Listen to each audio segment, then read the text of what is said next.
Hello everyone, welcome to version 1.1 of my Resident Evil 7 Madhouse difficulty, no damage walkthrough, and this is the old house area. And we are going to be utilizing the grenade launcher in this whole entire section, because this is really where the grenade launcher shines. In the old house area, there are a bunch of these nests that are filled with a bunch of insects, and they will attack you when you get close to the nests. But the grenade launcher is needed for this section so that you can destroy the nests. And this is the one part of the game where I utilize the grenade launcher to such an extensive degree.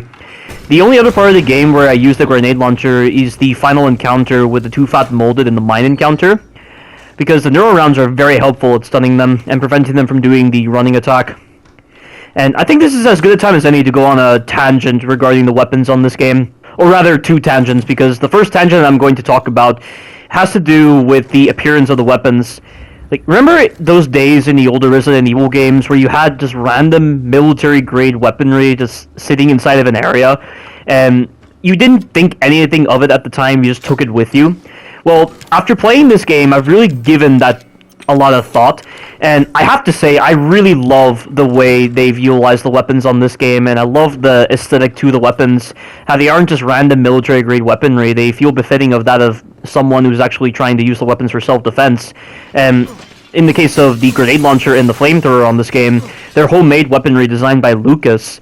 And that is really cool, that they are giving a unique aesthetic to these particular weapons, and it demonstrates how intelligent Lucas is. I mean, he's not too intelligent. I mean, he's only bright to a certain extent, but just being able to have a character in a game design these kind of weapons and then utilizing them and just using the 360-degree inspection system in order to really get a close-up view on these homemade weapons is really, really nice. And it satisfies the whole aspect of the weapons just not being like random military-grade weapons placed in here just for the sake of being here, just because it's a game. And furthermore, the fact that the weapons aren't just military-grade weaponry sitting inside of a household further benefits the grounded nature of this game, and such a grounded nature is crucial to many survival horror games. It would have been nice if the older Resident Evil games had such weaponry like this, rather than just random military-grade weapons, but of course, it was easy to excuse such oversights like that, given that games weren't as technologically advanced as they were now, and detail wasn't as important in those kind of games.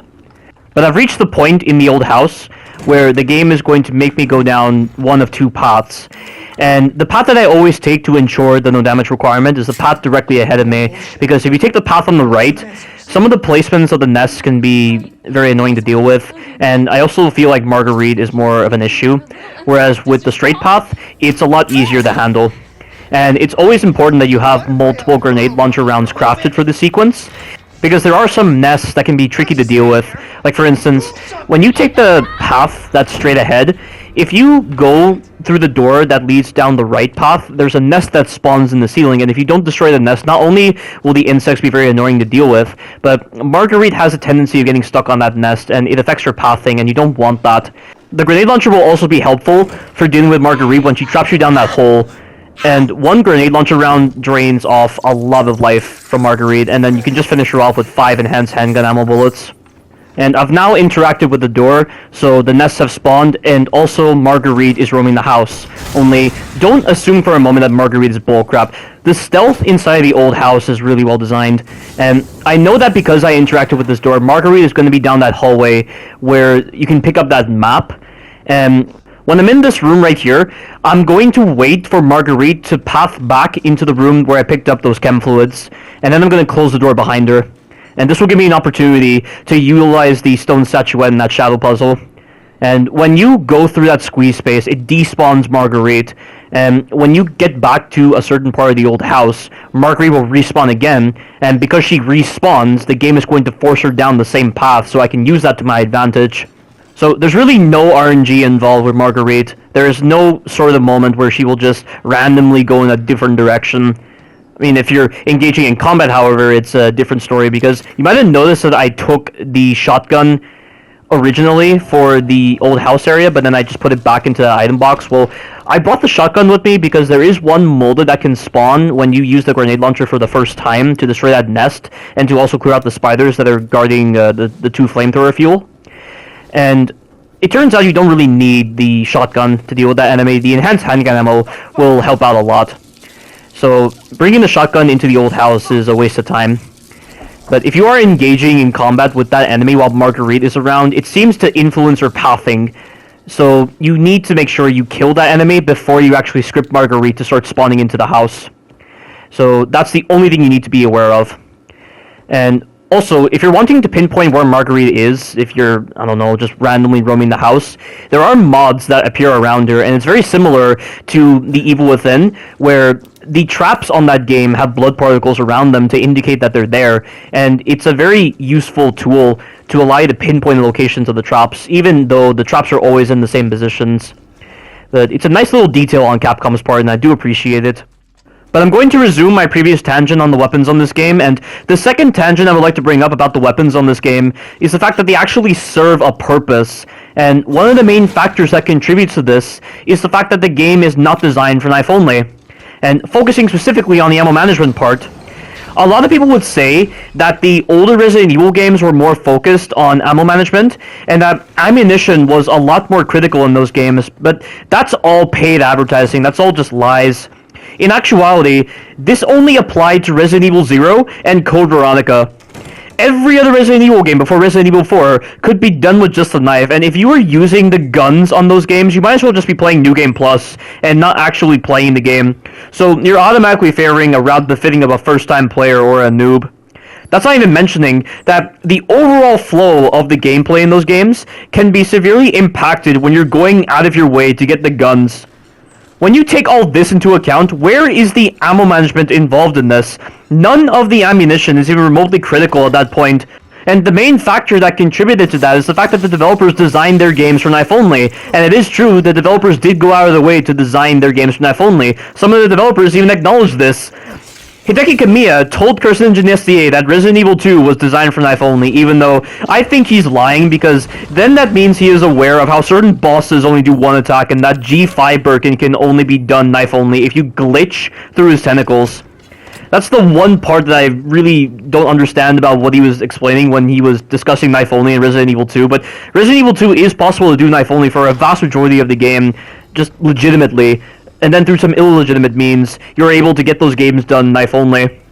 But with the way he was explaining it, he's practically giving such simplistic designs more credit than they deserve, and I think he's only saying that to put himself in a better light, and to not disprove Kirsten Genestier's theory. And the next game that comes to mind is Resident Evil 1 Remake. There is a trophy in Resident Evil 1 Remake that tells you to beat the game knife only without using defense items, stomps, and the lighter. So based on that, you can tell that the developers intentionally designed their game with knife only in mind, although when reading that trophy information, I'm just like, what on earth are they thinking? Do these guys really think that exploiting all these holes in the enemy's designs and dragging out fights for way longer than necessary is the best way to play Resident Evil 1 Remake? I mean, if you're playing Resident Evil 1 with defense items alongside your knife only restriction, then it feels a little bit more manageable, but when you're playing knife only, with those restrictions that are applied to the trophy, it's a pretty boring experience, and they even did a walkthrough with such restrictions. They even did it without audio, and it was just so boring playing through that game. Like, it's such paradoxical thinking when you're validating such designs. And then the next game that demonstrates this is Resident Evil 2 Remake. The developers openly admitted, before Resident Evil 2 Remake released, that the game was designed for knife only, which was definitely the case given that Resident Evil 2 Remake was simplistically designed, just like Resident Evil 2 and Resident Evil 1 Remake. The guns in these games are very unreliable, and they also turn the games into New Game Plus. They might as well be considered cheap action games if you're only using one weapon and ammo management is no problem at all. Then when you factor in the simple designs and how running past the enemies was easy, there was never really a situation that demanded much. The newer Resident Evil games, on the other hand, make ammo management critical. You go into a sequence in Resident Evil 4, 5, 6, or 7 with barely any ammo, and you are going to get screwed up so easily. Or worse, you could end up compromising the overall integrity of the gameplay by dragging scenarios out or creating the illusions of bad designs if you're having to resort to the most feeble of strategies. And the enemies are more demanding, more lethal, more complex, and are in greater numbers. You watch my walkthroughs of those games, and you will see the intelligence displayed with understanding when to use certain weapons. The knife in those kind of games is actually special when they put in sections that demand the use of the knife in order to save up on ammo. Knowing when to use certain weapons is a skill that benefits the survival horror aspect of those games, a skill that is greatly exemplified in the newer version of Resident Evil. And using the guns in the newer Resident Evil games does not turn those games into New Game Plus. There is a proper challenge to them. So to sum it all up, designing a game for knife only may seem like a good idea, but it's actually more restricting in the long run when it comes to certain designs, such as with enemy designs or section designs, for instance. I didn't give this whole idea much thought until after Kasinjin SDA did an interview with Ayoma-san while he was playing Resident Evil 3, and Ayoma-san is the director of Resident Evil 3. And Ayama-san brought up the kind of impacts that implementing a dodge system has on the overall game design. Like, they had to redesign their enemies to be a lot more threatening. They had to redesign their environments. And factoring in all this, it was such an enlightening experience that helped in formulating this analysis on knife only. So the fact that this game isn't designed for knife only makes the weapons feel so much more reliable, and they actually serve a purpose. Each weapon has a specific function. The knife is very useful against certain molded. It's helpful against the normal molded, it's helpful against the fast molded, and it can be very helpful against Jack. The pistol is very good against bosses. The shotgun is the same case as well, and it allows you to clear out large groups of enemies. And then the grenade launcher is very helpful in clearing out the nests. And then the flamethrower is very useful against Marguerite. And that is one thing I really have to give this game credit for. Just the amount of intelligence displayed with these subtle designs really helped benefit this game. And it's one of the main reasons why I absolutely love this Resident Evil game. And it's why I consider it to be my favorite Resident Evil game alongside Resident Evil 4, because they embrace very similar mentalities. And I'm hoping that with Resident Evil Village, such mentalities are going to apply, and I'm hoping that they'll be very creative with certain designs. And Madhouse difficulty on this game really helped make the weapons feel even more reliable and even more useful, and it helped make the weapons stand out greatly with just being able to intelligently use weapons, understanding where the ammo placements are, and it's just such a fun experience. And if Resident Evil Village can capitalize on this, I'm going to really enjoy the hardest difficulty of Resident Evil Village when it comes out, and I'm going to absolutely enjoy the section designs, the enemy designs, the weapons. There's just going to be a lot to really enjoy if Capcom actually reverts to the mentality that they had when designing Resident Evil 4 and Resident Evil 7. But I've defeated Marguerite in that one encounter, which you can do knife only, but I don't know why they make it possible to do knife only. They give you a lot of ammunition before that point, so why they made it where Marguerite just happens to fall down after a very long duration and you incur massive damage is just really stupid to me. I really wish it wasn't the case. You should be punished for not managing your ammo correctly. Of course, don't punish me in a way that's stupid, like with Salazar. Salazar from Resident Evil 4 has way too much life, and you burn through your ammunition like crazy trying to kill Salazar, and that is just something that doesn't even reward proper management of your ammo. It's just pathetic. What a horrible excuse for a boss fight, and you had to be so reliant upon the Plaga Type Cs dropping ammo, and the Plaga Type Cs are one of the worst enemy types ever made in Resident Evil 4. So don't embrace such designs like that when it comes to encouraging the player base to save up on their ammo. If you encourage such designs, then you're an idiot. This is the Marguerite boss fight right here. This is where the burner is really going to come in handy, and the pistol is also going to come in handy in this case because the enhanced handgun ammo is very useful at knocking off Marguerite when she's on the walls. So the fight first begins with Marguerite trying to grab you using the jump scare, and you want to strafe away or just run away from Marguerite when she decides to break through the window. Then I'm just going to burn her with the flamethrower, and I'm just going to burn off these spiders right here. Because I'm standing in this spot, and Marguerite always assumes a hunting position, she's always going to be in one of three areas. Right here, above me, or in another part of the ceiling. And I'm just going to take the time to get Marguerite to go away, because every time she goes through that window, and you're just burning her, and she goes into that stun animation, she always tries to go through that window. Now what she's going to do is she's going to try to spawn in bugs. What she does when she decides to go back into the out-of-bounds area is completely random. But right here, when you burn Marguerite and you stun her in this spot, she'll always try to climb the wall right there. And using the flamethrower and the enhanced handgun ammo, I'm able to keep her off the walls. And whenever Marguerite falls down, she will always go into a flail animation, and the flail will do damage to you. So you need to keep your distance and shoot her with the flamethrower while she's flailing. And whenever she recovers from the flail, she will always run away. Even if she gets close to you, she will never prioritize you because she's trying to run away.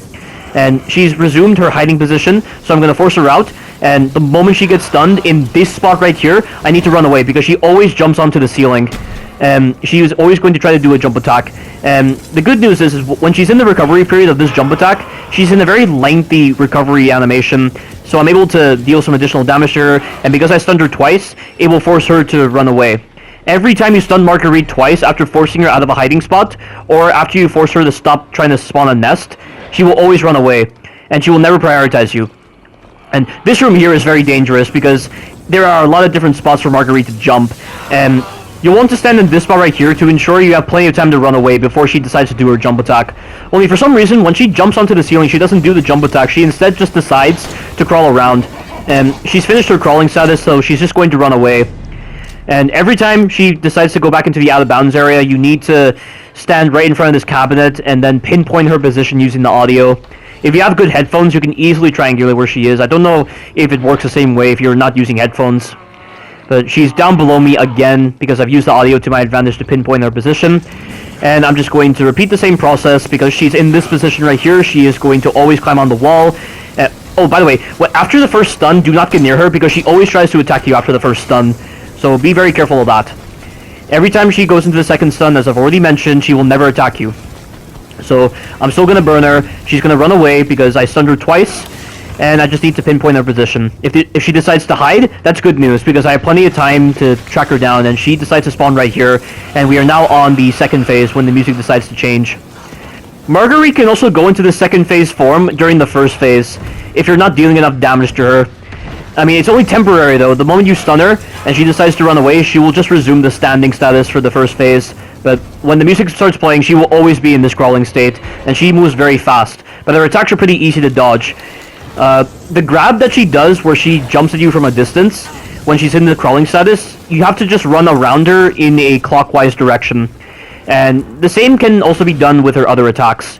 But just try to keep your distance and burn her with the burner. There are some doors you can use to your advantage to delay her, because she is very, very vulnerable when she's going through those doors, and she's dead. That is a really fun boss fight, and that's one of the few bosses in Resident Evil that give you the ability to stun lock it, and with how good the feedback systems are on Marguerite, it almost feels like this is how the fight would go realistically, with her just being knocked all over the place, with her just being stunned.